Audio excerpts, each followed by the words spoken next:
Халида. История на надежда. Аз съм момиче от Палестина. Родена съм във Витлеем. Израснах с исляма. Обичах исляма. Обичах моя ислямски народ. Бях много посветена в това, в което вярвах. Вярвах в Мохамед. Вярвах в ценностите, на които Мохамед учеше. Вярвах в Корана. Като малка си покрих главата на 9 години. Обичах това, в което вярвах. Обичах целия си народ, който вярваше по същия начин. Ние живеехме задружно. Вярвахме, че трябва да се обичаме един друг и да уважаваме нашия баща, нашата култура. Ислямската вяра учеше жените да работят усърдно и да уважават бащите си и братята си. Молех се по 5 пъти на ден. Постех по време на Рамазан. Пътувах до Мека и направих умрах и хадж. Прочетох Корана много пъти. Търсех Бога в Корана и търсех отговори. Намерих нещо, което доведе до хармония в моя живот. Обичах Аллах и исляма твърде много.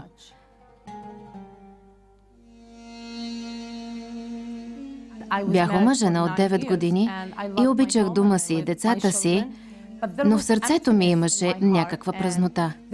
Имаше проблем в семейството ми и в брака ми и в крайна сметка напуснах съпруга си.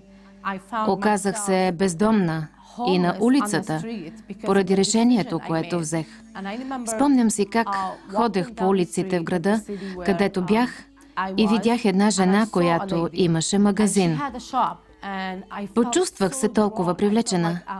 Сякаш някой имаше сила над мен и ме теглеше да вляза в магазина.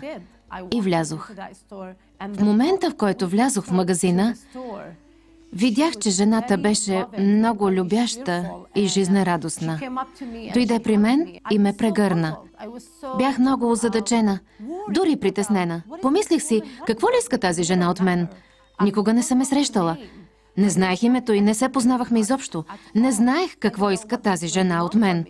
Малко бях уплашена. Дали да й се доверя, дали да говоря с нея, може би не беше добра идея.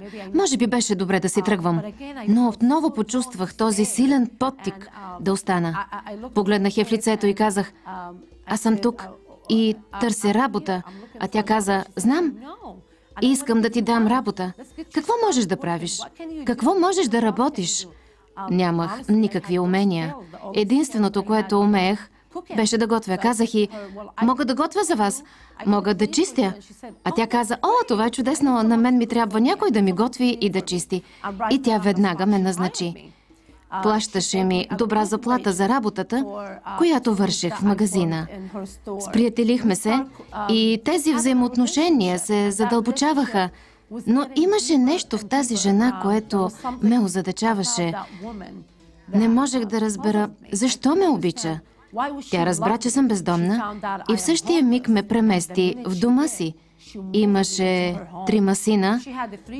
Съпругът й дойде и пренесе мен и децата ми. Хранеха ни, дадоха ни стая в къщата си.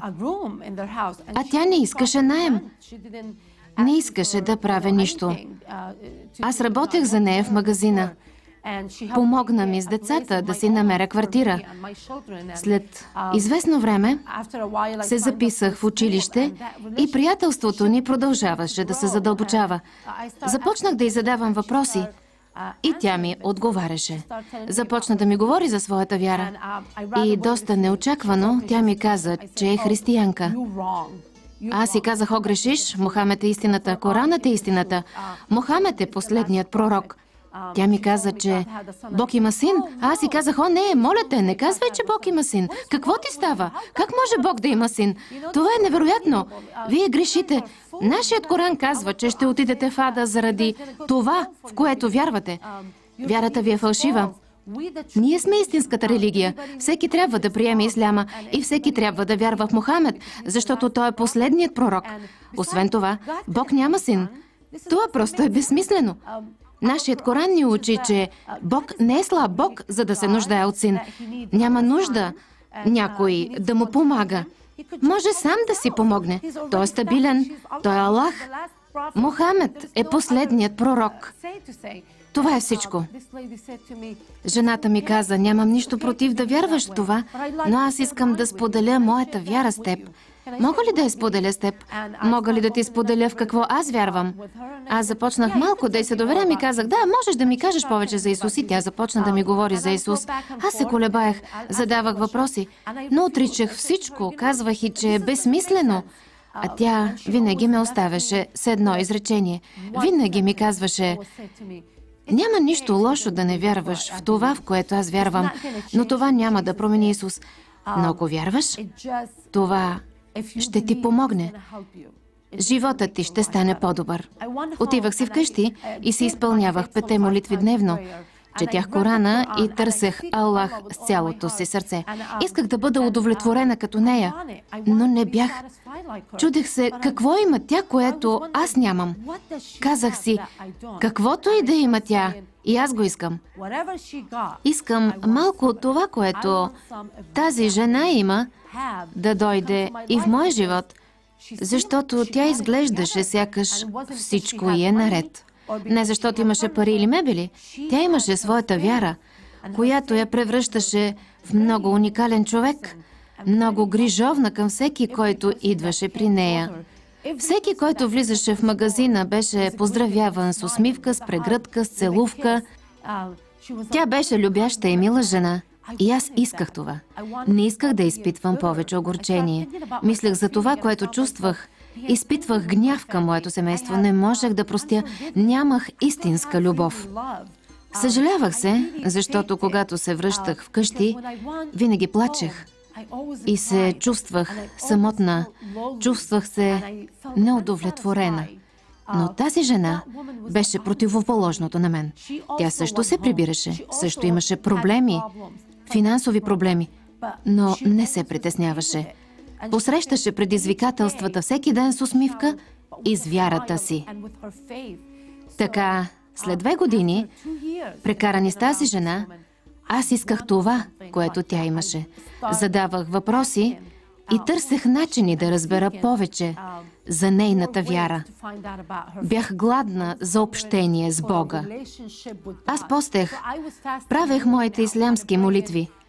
Започнах да правя повече ракат, използвах молитвена бройница и наистина молех Бога да се появи. Боже, ако ти си истината, защо не дойдеш при мен да ми покажеш, че ти си истината? Един ден просто казах, Исусе, Исусе, ако ти си Божият син, ела, слез и ми покажи, че си Божият син, защото аз не разбирам. Бях в магазина, върших си работата, работех в банята и си спомням, че си казах, това просто не действа. Нищо вече не действа. Знам, че работя и печеля пари, но съм объркана и празна и не знам коя е следващата ми крачка. Не знам къде е истината. Искам да разбера къде е истината. Спомням си, че нещо се случи в стаята, където бях.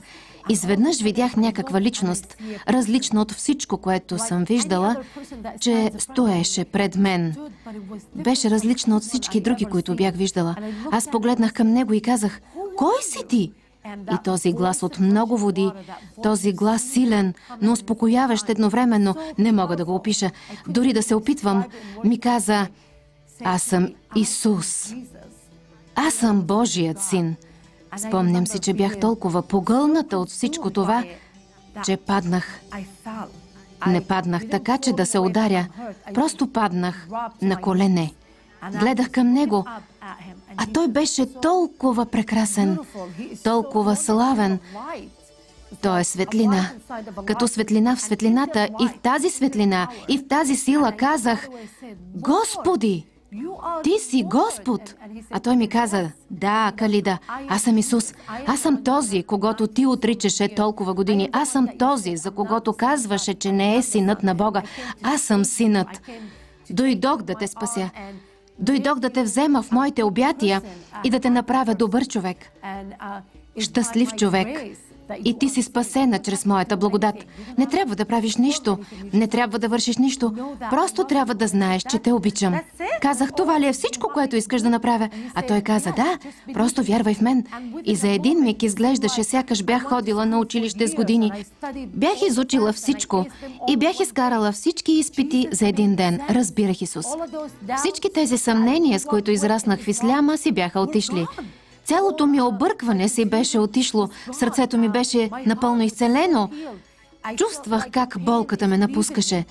Сърцето ми не беше вече изпълнено с омраза, с гняв, с объркване и с непростителност, които носех от детството си като малко момиче от Палестина, без своя земя. Чувствах се жертва на всички обстоятелства, които ми се случваха. Чух се да казвам на Исус, аз се нуждая от Теб. Имам нужда да дойдеш и да ми помогнеш. Имам нужда да ми помогнеш да ходя с Теб. Отидох и казах на моята приятелка, казах й, знаеш ли, аз току-що приех Исус като мой личен спасител. Тя ме погледна и каза, кога стана това? Аз си казах, ами сега? Тя каза, аз ти говорех от години и не знаех, че това се случва. А аз казах, току-що имах преживяване там отзад. И казах, какво ми се беше случило? Чувствах такава промяна в сърцето си. Сърцето ми беше изцелено, вече не бях тъжна. Почувствах се силна. Сега можех да се справя с живота. Можех да приема предизвикателствата, които идваха към мен. Имаше свобода, която не бях преживяла в исляма. Ето какво ми даде християнството в живота. Даде ми свобода и ми даде любовта, която бях чакала 29 години.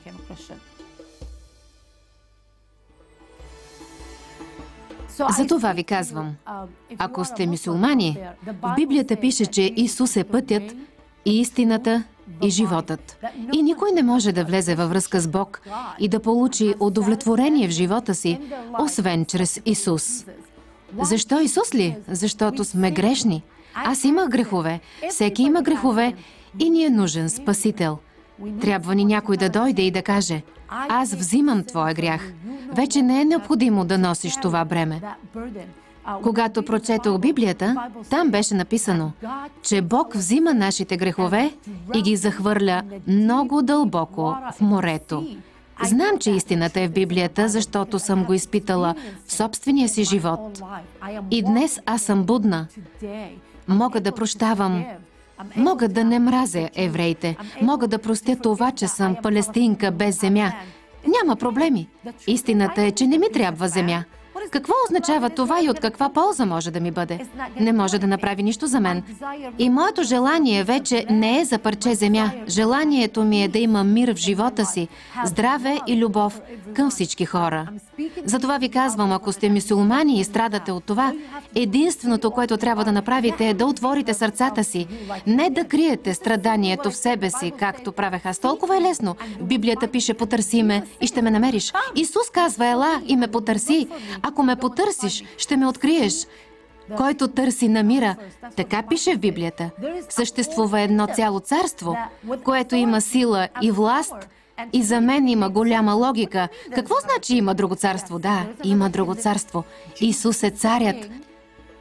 Нашият баща е на небето. Той има сила там, сила, която ни предава чрез Святия Дух и ние също ставаме силни. Можем да се справяме с трудностите, които са в живота. Има болести, разводи, бедност, безработица. Но когато дойде Святия Дух, Той ще те пречисти. Това ще направи Исус, когато приемете християнството. Ако упорствате и твърдите, че това е наследство, че баща ви е бил мюсюлманин, баба ви е била мюсюлманка, аз ви предизвиквам просто да прочетете Библията. Има едно изречение в Корана. Едно изречение в Корана казва, че трябва да вярваме на хората от книгата. И аз ви насърчавам, приемете това предписание и повярвайте на хората от книгата. И да, там пише, че Исус е роден от Дева Мария. Това е истина. Но историята не е завършена в Корана.